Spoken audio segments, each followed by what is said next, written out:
de la senadora María de los Ángeles Agnún. Gracias, Marilyn, por su tiempo.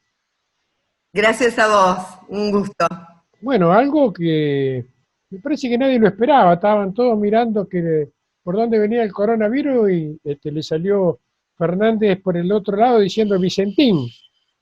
¿Desde cuándo hacía que lo estaban trabajando? Porque yo sé que usted estaba en ese tema.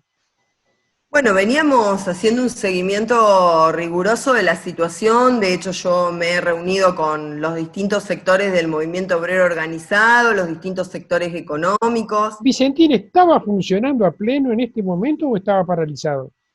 No, no estaba paralizada, pero obviamente frente a un proceso concursal y con la situación, también con la característica, ¿no? De un proceso concursal en el ámbito de la pandemia, con los tiempos judiciales en forma distinta a la habitualidad de los tiempos judiciales, que ya sabemos que normalmente tienen cierto ritmo lento y que este tipo de procesos concursales también son procesos que tienen una complejidad importante, no son temas que rápidamente se pueden resolver por un juzgado, además no son los únicos temas que tiene un juzgado, en este caso el juzgado de Reconquista, ¿no?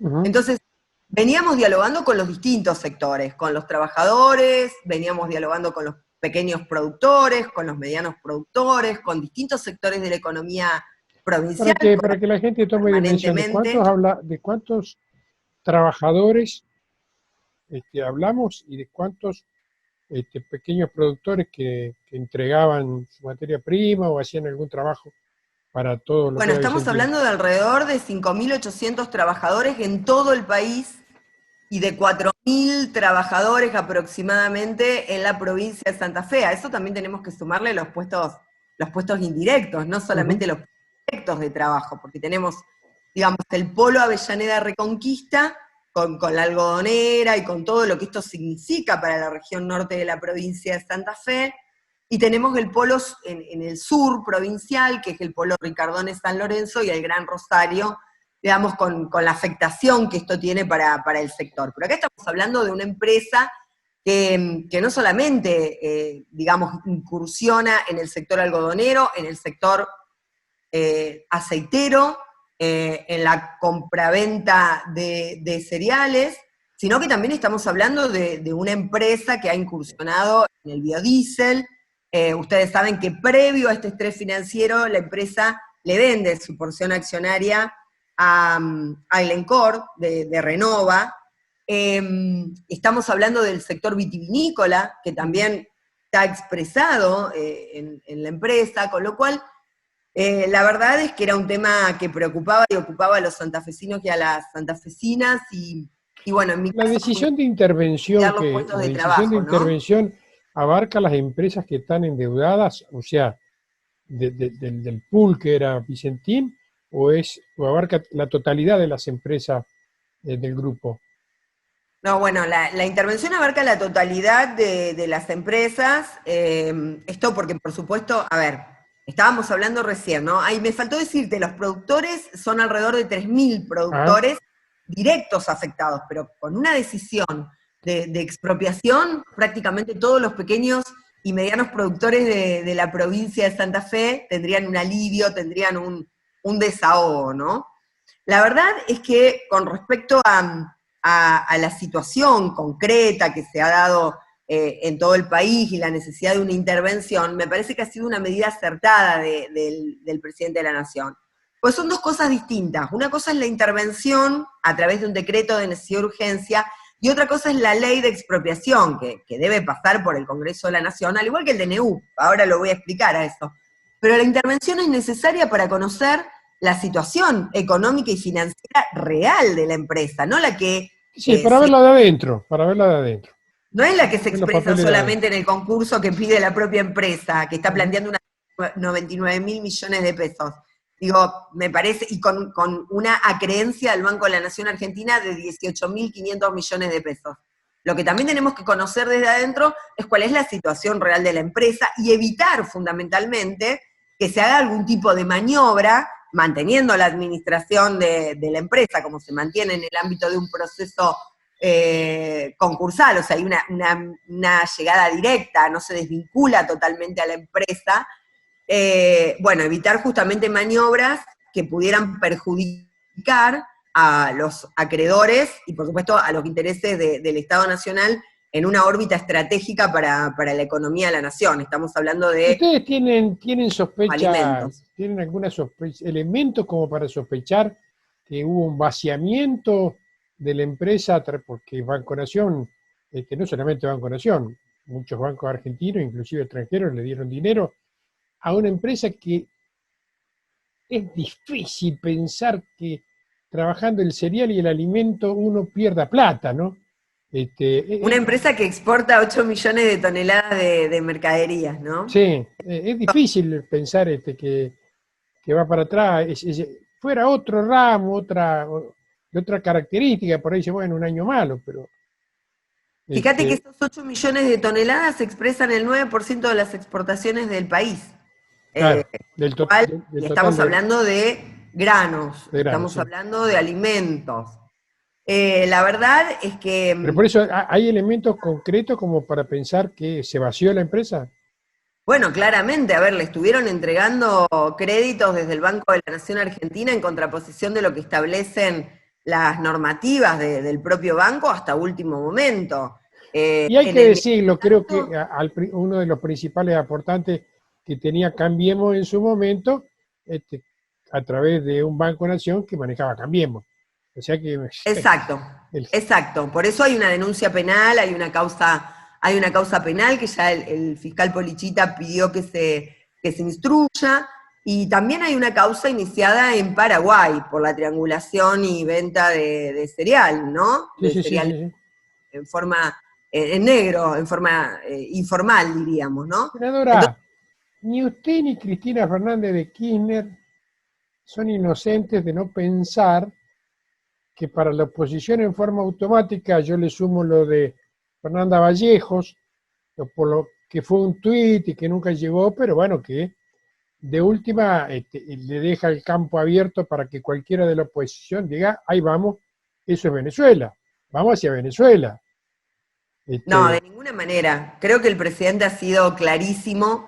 Primero ha sido muy claro la semana pasada en oportunidad de reunirse con el sector empresario de la República Argentina, donde ha trazado un rumbo claro, que es el de avanzar en un proceso de sinergia positiva, de alianza positiva entre el sector privado y entre el Estado. Esto, a ver, la pospandemia va a necesitar y va a requerir de un gran acuerdo social, de un gran consejo económico y social, donde trabajadores, empresarios, Estado y la sociedad en su conjunto formen parte de un gran acuerdo nacional para salir de esta situación. Acá tenemos que decirlo, estamos en una situación prácticamente de posguerra. uh-huh. La significancia y la profundidad de la de afectación. posguerra mundial, como si fuera una tercera guerra mundial, donde prácticamente ningún país, algunos con excepción, Grecia, algunos, se salvaron, pero el resto están todos adentro, ¿no?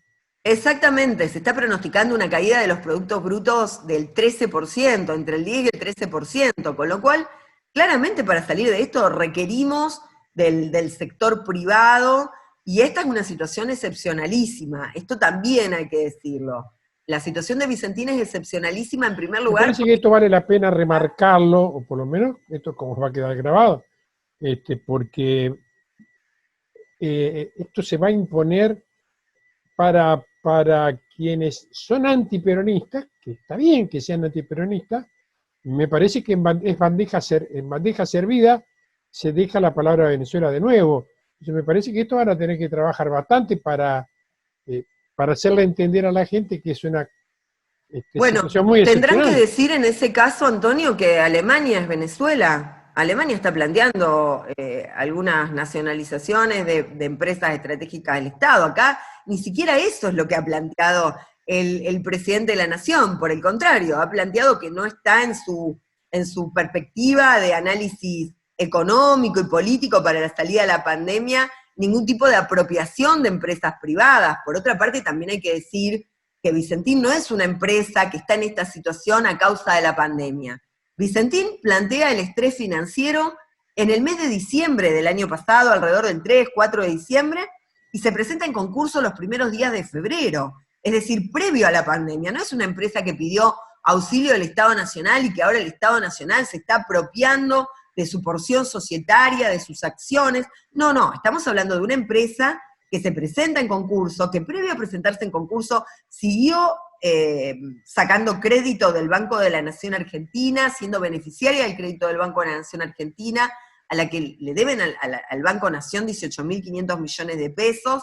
Estamos hablando de una empresa que previo a ese estrés financiero enajenó una parte importante societaria que tenía sobre la empresa Renova Glencore, con el riesgo que tendríamos en este momento también de avanzar en una concentración, en una cartelización mucho más grande del mercado de alimentos en la República Argentina. Si vos le preguntás a la gente, además de la preocupación por el empleo, ¿qué otra preocupación tiene? Es el aumento de los alimentos, el aumento permanente de los alimentos. Entonces, ¿cómo la República Argentina, frente a una situación excepcional como la de Vicentín, no va a tomar una determinación? Primero, para resguardar el crédito y para resguardar las acreencias que la República Argentina, a través del Banco de la Nación Argentina... Sí, de última esto me parece que hay que decirlo. Vicentín le debe a cada uno de nosotros, porque es a través de dinero del Banco Nación que fundamentalmente que termina endeudándose.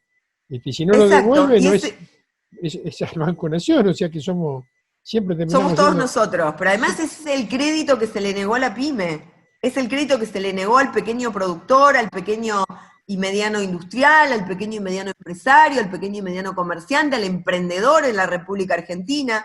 Entonces, nos tienen que explicar por qué le entregaron 18.500 millones. Bueno, elementos como para explicarlo tienen, porque como son bastante espiadores, deben tener elementos como para saber haber espiado por dónde venía también esta historia. Sí, espían opositores, me parece, la verdad Marilyn, que es otro tema donde se pasó la raya de lo que totalmente, esperábamos. se violentaron todas las garantías constitucionales, utilizó un mecanismo de espías, un mecanismo mediático, de espionaje, y de sectores de la política, concretamente Mauricio Macri era la cabeza de la AFI. La verdad es que es verdaderamente vergonzoso que en un Estado de Derecho tengamos que padecer, que soportar semejante persecución, semejante armado de causas, esta red de espionaje ilegal. Esto, bueno, Alberto Fernández lo ha nombrado con muchísima claridad, ha hablado de los sótanos de la democracia, la verdad, lo dijo cuando asumió su gobierno, y la verdad es que me parece que se está haciendo una tarea para desarmar, para desarticular semejante atrocidad desde el punto de vista... Está bien, pero esto me parece que venía siendo ya una práctica, porque antes de que fuera presidente, a través de jueces de Misiones, Puerta, etcétera, etcétera, intervenían también y escuchaban. Totalmente, Y la por generación algo, de causas. asumió como presidente procesado por este tema, ¿no? Parece que es Exacto, lo del Fino Palacios, Ciro James y una lo metodología que diciembre jamás abandonaron, ¿no? de 2015 fue sobreseído en esa causa una vez que ya había asumido como presidente de la Nación Argentina, y se va y otra vez es imputado en una causa por los mismos motivos, ¿no? Por esos mismos motivos. Con lo cual, la verdad es que me parece que esto claramente oxida, perjudica a la democracia, de ninguna manera a nadie, ni cuando gobiernan unos ni cuando gobiernan otros. La verdad es que hay una ley de inteligencia nacional que tiene que adecuarse a la Constitución de la Nación, que tiene que ser respetuosa de las garantías. La verdad es que armar causas paralelas o causas inventadas o causas mellizas para poder pedir una escucha y escuchar a opositores y después hacer un show mediático. Sí, porque después aparecen todos. Yo la verdad que por ahí me agoto, Marilyn, porque nosotros vivimos en Santa Fe, el caso mío, yo vivo en Santa Fe, donde hace 8 semanas, 7 por 8, 56 días que no hay un coronavirus, y tengo que escuchar lo que pasa en la ciudad autónoma de Buenos Aires. Por ahí me canso de escuchar a los Majul, con todo el respeto, pero es tan poco federal el sistema por el cual nos informamos quienes vivimos en el interior, que se nos confunde datos, lo que nos puede pasar, y bueno, y se nos confunde todo, porque creen que porque la escucha Majul, por ejemplo, dice que yo la pasé pero era legal, es legal porque lo dice un periodista de Buenos Aires. Entonces, bueno, uno se saca a veces con todo esto, ¿no? No, son escuchas absolutamente ilegales. De hecho, bueno, a ver, ¿qué hace? Mauricio Macri ni bien asume, designa 2 jueces de la Corte por decreto, que pretendió, digamos, que no pasaran sus pliegos por el Senado de la Nación Argentina, frente a la oposición que se generó en ese momento, tuvo digamos, plantear o replantear el tema y pasar los pliegos por el Senado de la Sí. Nación. Y a los 10 días de haber planteado eso, quitó por decreto de necesidad y urgencia, que no había ni necesidad ni había urgencia, porque ya se había llamado incluso a sesiones extraordinarias del Congreso de la Nación, quitó las escuchas a la Procuradora General de la Nación y se las pasó a la Corte Suprema de Justicia de la Nación, cuando de acuerdo al artículo 99, inciso 3 de la Constitución Nacional, está absolutamente vedado al presidente de la Nación dictar decretos de necesidad de urgencia en materia penal. O sea, no solamente el Poder Ejecutivo en general no puede legislar, excepto a través de los decretos de necesidad de urgencia, donde tiene que haber necesidad y tiene que haber urgencia, pero Bueno, además... tampoco había necesidad de urgencia para dejar blanquear el dinero a los familiares en contra de lo dispuesto por el Congreso. Bueno, ya está, Bueno, eso fue una reglamentación de una ley del Congreso, que se sancionó tiene diciendo razón. que no podían blanquear los familiares y amigos, y él dictó un decreto reglamentario permitiéndolo y violentando los términos y el acuerdo parlamentario en el que se había votado esa ley. O sea, la verdad que está bueno también tener memoria porque eso te demuestra cómo ha habido, y como dice siempre Cristina Fernández de Kirchner, todo tiene que ver con todo, ¿no?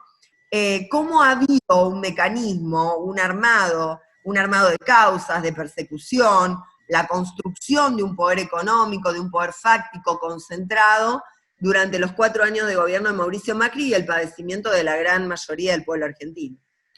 Senadora Sacnú, gracias por su tiempo como siempre. Gracias a vos, Antonio, un abrazo. Chau, chau.